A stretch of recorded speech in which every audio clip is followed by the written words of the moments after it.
विश्व युद्ध समाप्त हो गया और दूसरा विश्व युद्ध शुरू हो गया 2 दशक बाद।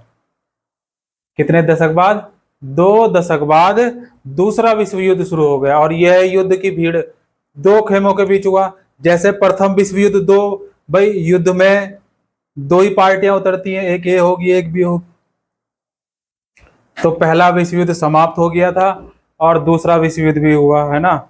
और युद्ध तो हर स्तर पर होता है ना, देश स्तर पर भी होता है, राज्य स्तर पर भी होता है, जिला स्तर पर भी युद्ध होता है, गांव स्तर पर भी युद्ध होता है, शहर स्तर पर भी युद्ध होता है ना।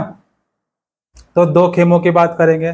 देखो, एक छोटा सा बदलाव बड़ी सफलता का कारण होता है, इसलिए परिवर्तन से भयभीत नहीं होना चाहिए। जो परिवर्तन होता है उससे भयभीत नहीं होना चाहिए।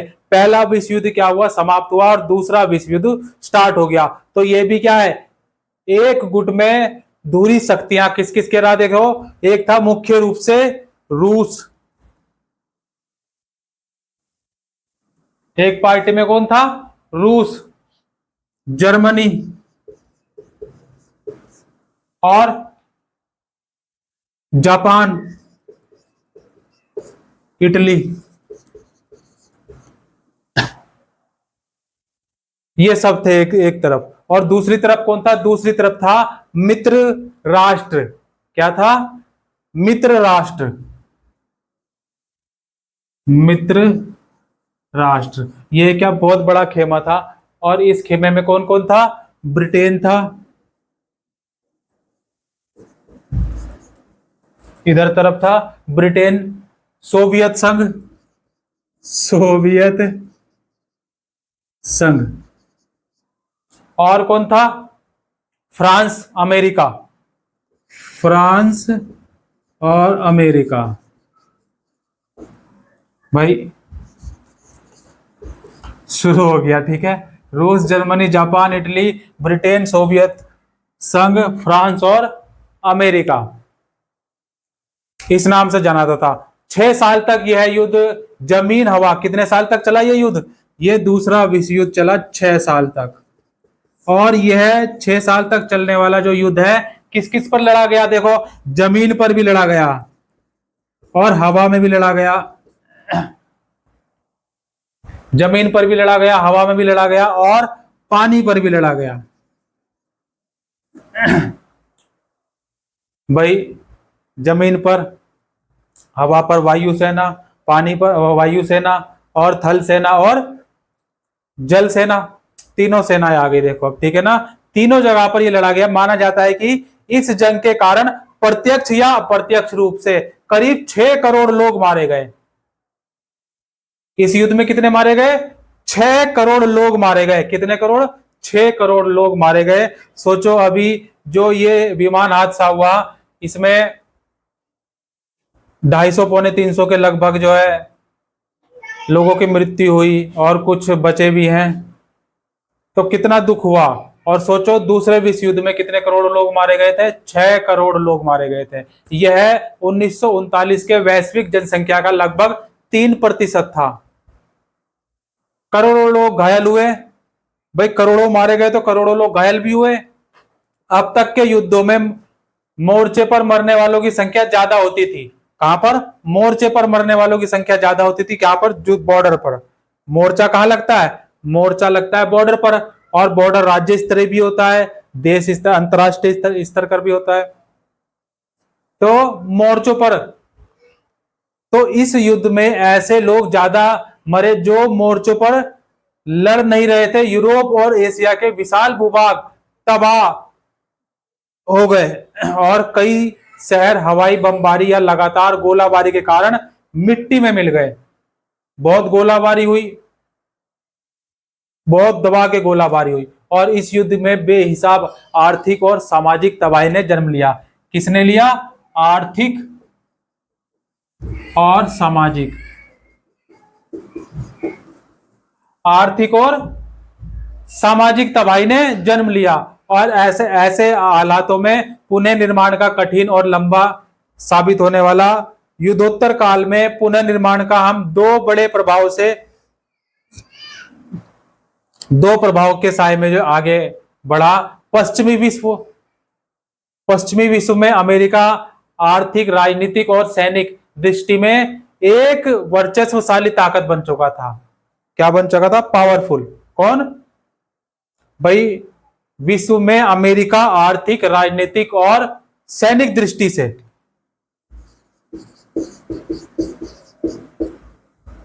अमेरिका, जिसकी खोज किसने करी थी? कोलंबस ने करी थी।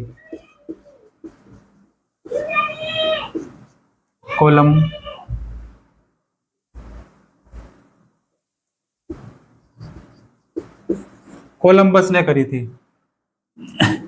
पहले कोई जानता भी नहीं था। और दूसरी ओर सोवियत संघ भी एक वर्चस्व शक्ति। कौन सा? सोवियत संघ। सोवियत संघ। समझ में आ रहा है बच्चे? दो पार्टी बन गई। किसी को कोई दिक्कत हो रही है तो बताओ। देखो, जिस काम में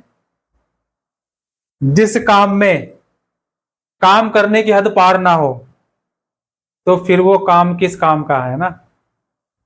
हद पार होनी चाहिए हर चीज में, ठीक है ना? एक समय सीमा, उससे भी पार हद होती है एक, है ना? दूसरी ओर सोवियत संघ भी पावरफुल में, शक्ति के रूप में सामने आया। नात्सी जर्मनी को हराने के बाद सोवियत संघ की जनता ने भारी कुर्बानियां दी। जिस समय पूंजीवाद दुनिया महामंदी से जूझ रही थी, पूंजीवाद दुनिया महामंदी से जूझ रही थी, उसी दौरान सोवियत संघ के लोगों ने अपने देश को एक पिछड़े खेतिहर देश की जगह एक विश्व शक्ति की हैसियत में ला खड़ा किया। क्या क्या हैसियत में खड़ा कर दिया। और युद्धोत्तर बंदोबस्त, ब्रेटन वुड्स संस्थान, दो महायुद्धों के बीच मिले आर्थिक अनुभव से अर्थशास्त्रियों और राजनीतिज्ञों ने दो अहम सबक निकाले। क्या था? देखो, पहला क्या था? पहला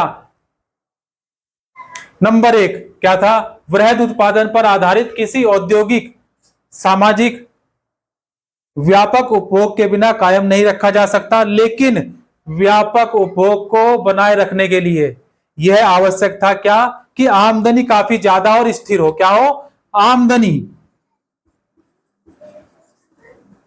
आमदनी पर जोर दिया गया। आमदनी ज्यादा हो और कैसी हो? स्थिर हो, रुकने वाली हो। यदि रोजगार अस्थिर होंगे तो आय स्थिर नहीं हो सकती। रोजगार अगर अस्थिर होंगे तो आय कैसे स्थिर हो सकती है? स्थिति आय के लिए महत्वपूर्ण रोजगार भी जरूरी था, लेकिन बाजार पूर्ण रूप की गारंटी नहीं दे सकता था। जो बाजार था, इस चीज को बाजार है, आज भी है ना मार्केट।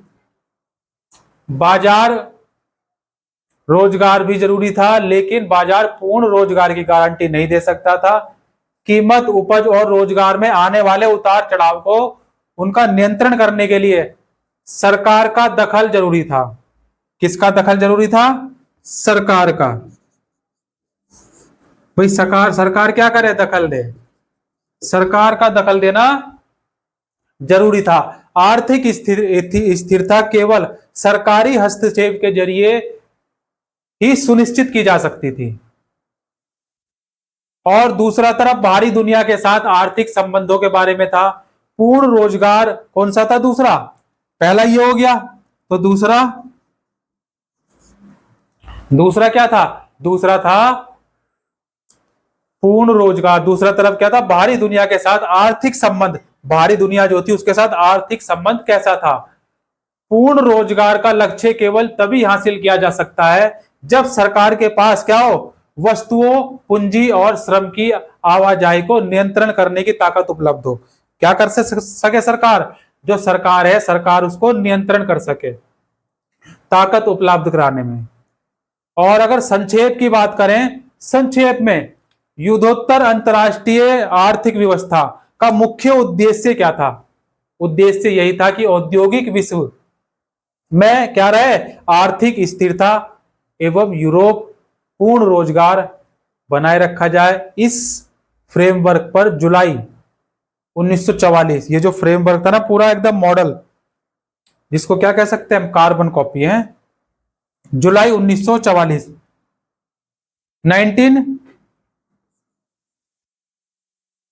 जुलाई 1944 1944 में अमेरिका स्थित न्यू हैम्पशर में ब्रिटेन वुड्स नामक स्थान पर संयुक्त राष्ट्र मौद्रिक एवं वित्तीय सम्मेलन की सहमति बनी थी और सदस्य देशों में विदेश व्यापार में लाभ और घाटे से निपटने के लिए ब्रिटेन वुड्स सम्मेलन में ही अंतर्राष्ट्रीय मुद्रा कोष, क्या अंतर्राष्ट्रीय मुद्रा कोष,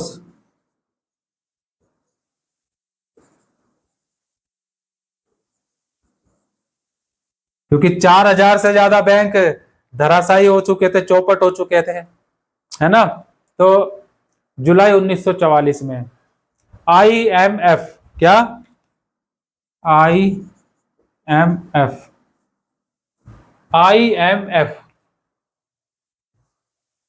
की स्थापना की गई और युद्धोत्तर पुनः निर्माण के लिए पैसे का इंतजाम करने के वास्ते अंतर्राष्ट्रीय पुनः निर्माण एवं विकास बैंक, जिसे आम बोलचाल में क्या कहा गया, विश्व बैंक कहा गया, क्या कहा गया, विश्व बैंक,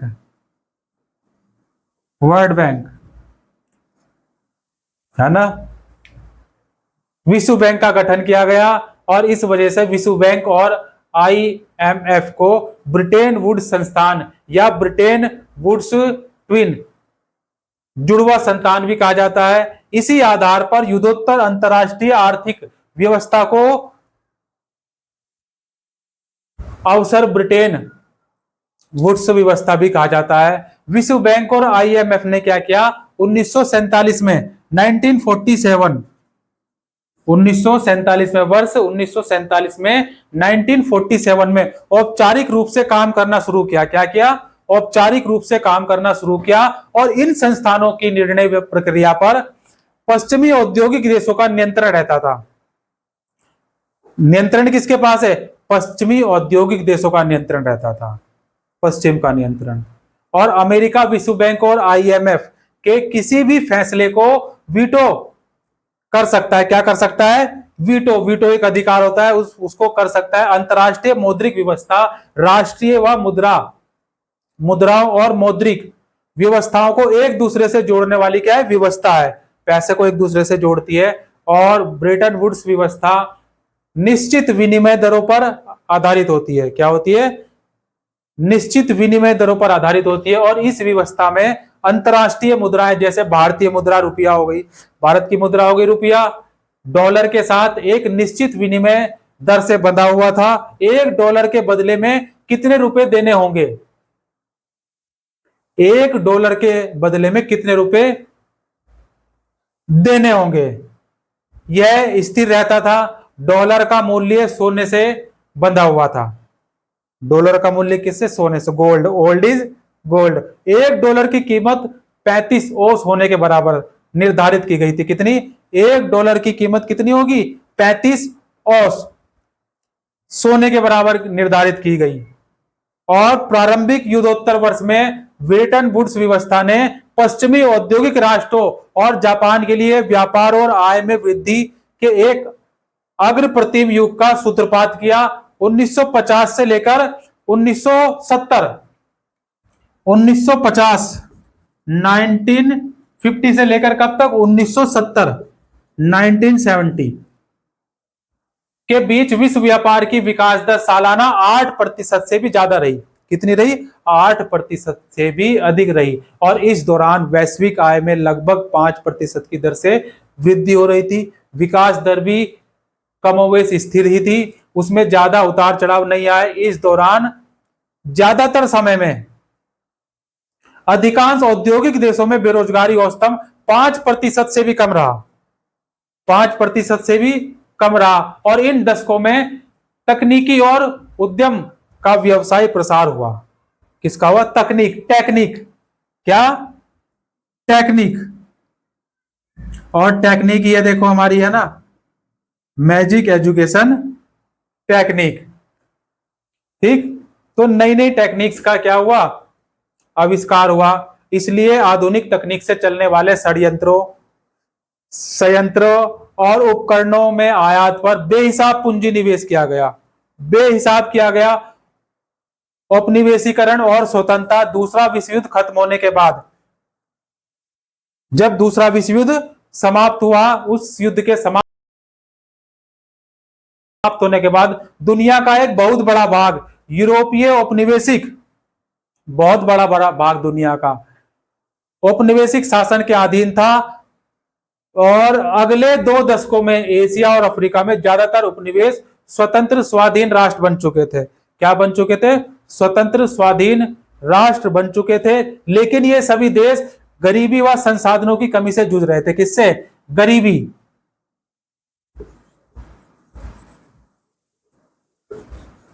गरीबी से जूझ रहे थे और संसाधन जो थे उनसे बहुत ज्यादा परेशानियां हो रही थी। उनकी अर्थव्यवस्थाएं और समाज लंबे समय तक चले औपनिवेशिक शासन के कारण अस्त व्यस्त हो चुका था। और आईएमएफ और विश्व बैंक, ये जो आईएमएफ और विश्व बैंक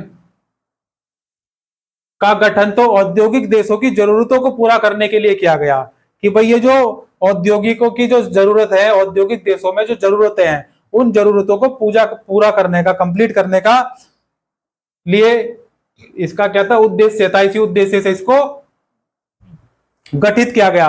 वे संस्थान भूतपूर्व उपनिवेशों में गरीबी की समस्या और विकास की कमी से निपटने में दक्ष नहीं थे। लेकिन जिस प्रकार यूरोप और जापान ने, किसने? यूरोप और जापान ने अपनी अर्थव्यवस्थाओं को पुनर्गठन किया, उसके कारण ये आईएमएफ और विश्व बैंक पर बहुत निर्भर नहीं थे। ठीक है ना, ज्यादा निर्भर नहीं थे आईएमएफ पर और विश्व बैंक पर। इसी कारण 50 के दशक के आखिरी सालों में आकर ब्रिटेन वुड्स संस्थान विकासशील देशों पर भी पहले से ज्यादा ध्यान देने लगे। लेकिन दुनिया के अल्प विकसित भाग उपनिवेशों के रूप में पश्चिमी समाजों के अधीन रहे, जो पश्चिम के समाज थे उनके अधीन रहे। और विडंबना देखो क्या थी? विडंबना यह थी क्या कि नव स्वाधीन राष्ट्रों के रूप में वे अपनी जनता को गरीबी और पिछड़ेपन की गर्त से बाहर निकालने के लिए और उन्हें ऐसे अंतरराष्ट्रीय संस्थानों की मदद लेनी पड़ी। इन संस्थानों की क्या करनी पड़ी? मदद लेनी पड़ी, जिन पर भूतपूर्व औद्योगिक औपनिवेशिक शक्तियों का ही वर्चस्व था।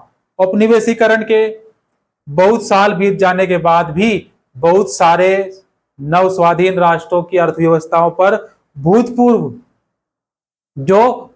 औपनिवेशिक शक्तियों का ही नियंत्रण बना हुआ था। जो देश ब्रिटेन और फ्रांस के उपनिवेशक रह चुके थे, ब्रिटेन और फ्रांस के क्या रह चुके थे? उपनिवेश रह चुके थे, या कभी उनका राजनीतिक प्रभुत्व रह चुका था, वहां के महत्वपूर्ण संसाधनों जैसे खनिज संपदा और जमीन पर अभी भी ब्रिटिश और फ्रांसीसी कंपनी का ही नियंत्रण किसका था? कंपनियों का ही नियंत्रण था। और जमीन पर अभी भी किसका नियंत्रण हुआ? ब्रिटिश फ्रांसीसी कंपनियों का ही नियंत्रण था। और वे इस नियंत्रण को छोड़ने के लिए कभी भी किसी भी कीमत पर तैयार नहीं थे, छोड़ने के लिए तैयार नहीं थे भाई, बिल्कुल भी। कई बार अमेरिका जैसे अन्य शक्तिशाली देशों की बहुल्य अंतरराष्ट्रीय कंपनियां भी विकासशील देश, जितने भी विकासशील देश हुए, देशों के प्राकृतिक संसाधनों का बहुत कम कीमत पर दोहन करने के लिए, बहुत ही कम कीमत पर, कितना कम? बहुत कम। कितना?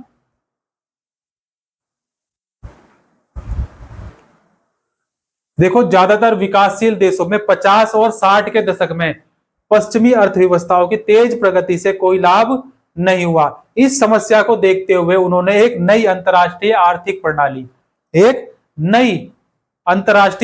प्रणाली के लिए आवाज उठाई और समूह 77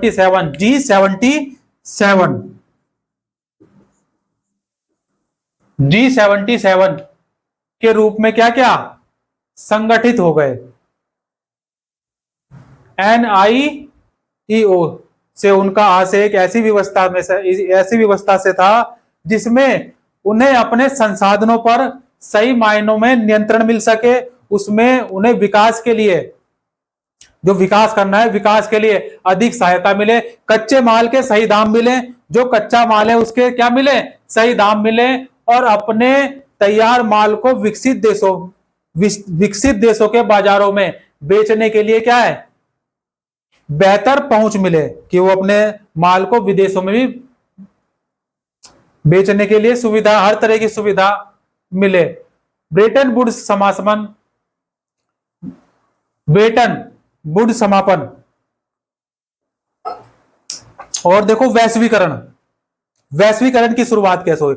सालों की स्थिर और तेज वृद्धि के बावजूद युद्धोत्तर दुनिया में सब कुछ सही नहीं चल रहा था, ठीक है, सब कुछ सारा कुछ सही नहीं चल रहा था। 60 के दशक में ही विदेशों में अपनी गतिविधियों को भारी लागत ने अमेरिका के वित्तीय और प्रतिस्पर्धी क्षमता को क्या कर दिया था, कमजोर कर दिया था, वीक कर दिया था। अमेरिकी डॉलर अब दुनिया की प्रधान मुद्रा के रूप में पहले जितना सम्मानित और निर्विवाद नहीं रह गया था। सोने की तुलना में डॉलर की कीमत गिरने लगी, डॉलर की कीमत गिरने लगी। अंततः स्थिर विनिमय दर की व्यवस्था विफल हो गई। क्या हो गई?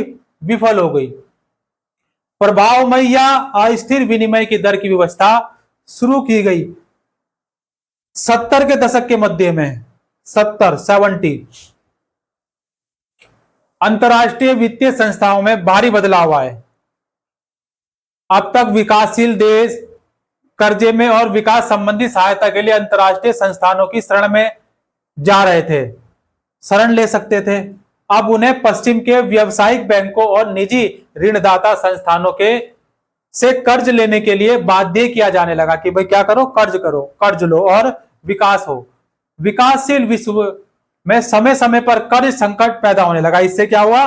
समय समय पर कर्ज का संकट पैदा होने लगा, जिसके कारण आय में गिरावट आती थी। कर्ज के संकट से क्या होता था? आय में गिरावट आती थी और गरीबी बढ़ने लगती थी। क्या होने लगता था? गरीबी बढ़ने लगती थी। अफ्रीका और लैटिन अमेरिका में यह समस्या सबसे ज्यादा थी। औद्योगिक विश्व में बेरोजगारी की समस्या में फंसने लगा था। 70 के दशक में मध्य से बेरोजगारी बढ़ने लगी। क्या बढ़ने लगी? मध्य से बेरोजगारी बढ़ने लगी। और 90 के दशक में प्रारंभिक वर्षों तक वहां काफी बेरोजगारी रही। और 70 के दशक तक आखिरी सालों में बहुराष्ट्रीय कंपनियां भी एशिया में ऐसे देशों में उत्पादन केंद्रित करने लगी थी जहां वेतन कम थे। क्या थे? वेतन कम थे। चीन, गोचुमल चीन है ना, क्या है ये? भटूरे जैसी शकल का, नहीं लिखते, मेरे को लगती है वही है ना, चीन। तो और चाइनीज माल ज्यादा टिकता नहीं है, ठीक है ना, तो और चाइनीज ऐप सारे बैन हो गए। हमारा भारत क्या कर रहा है? चाइना का विरोध कर रहा है, ठीक है ना। मेड इन अमेरिका, चीन 1949 की क्रांति के बाद, कब? 1949,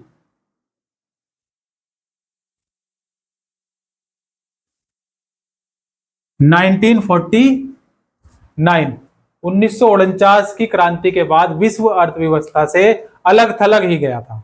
ये क्या हुआ? अलग कटने लगा। परंतु चीन में नई आर्थिक नीतियों और सोवियत खेमे के बिखराव तथा यूरोप में यह क्या होने लगा? अलग होने लगा, अपनी मक्कारी और चमत्कारी दिखाने का लगा ना, उसके बल पर ये क्या हुआ? कटने लग गया। और सोवियत शैली की व्यवस्था समाप्त हो जाने के पश्चात बहुत सारे देश दोबारा अर्थव्यवस्था का अंग बन गए थे। चीन जैसे देशों ने क्या किया?